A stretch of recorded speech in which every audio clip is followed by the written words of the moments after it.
पुणे महानगरपालिकेच्या संभाव्य निवडणुकीच्या पार्श्वभूमीवर पीएमसी प्रशासनाने प्रभागनिहाय मतदार यादी जाहीर केली असून तब्बल 9 लाख नव्या मतदारांची भर ही सर्वात लक्षवेधी बाब ठरली आहे। त्यामुळे शहराची राजकीय गणिते बदलणार असल्याची चर्चा सध्या होते।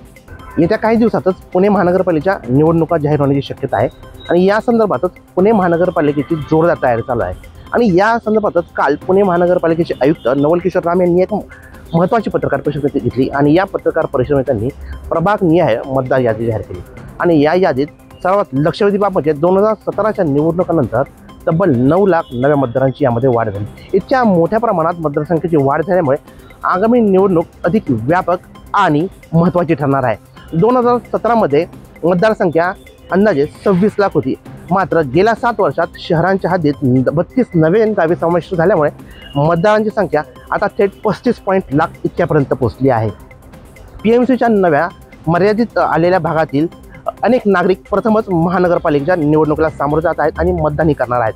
त्यामुळे या निवडणुकीमुळे नव्या मतदारांची अधिक उत्सुकता लागली आहे। पाहायला गेलं तर या प्रभागनिहाय यादीत सूस, बाणेर, पाषाण प्रभाग सर्वाधिक म्हणजेच 1.6 लाख मतदारांसह अव्वल ठरला असून शहरातील वेगाने वाढणाऱ्या वस्तीमानाचा यावर स्पष्ट परिणाम दिसत आहे। दुसरीकडे अप्पर सुपर इंडियन नगर भागात केवळ 62,000च्या आसपास मतदार नोंदले गेले असून त्यामुळे या भागात सर्वात लहान मतदारसंघ हा ठरला आहे।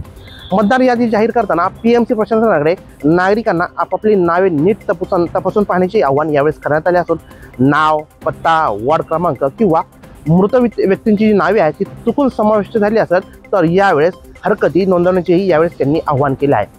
आगामी निवडणुकीत 41 प्रभागांमधून एकूण 165 नगरसेवक निवडून दिले जाणार असून त्यामुळे ही मतदार यादी केवळ संख्यात्मक वाढ दिसत नाही तर पुणे शहराच्या वाढती लोकसंख्या, बदलती जी भौगोलिक रचना आहे आणि नागरिकांच्या सहभागाचे नवे चित्र स्पष्टपणे समोर आणते।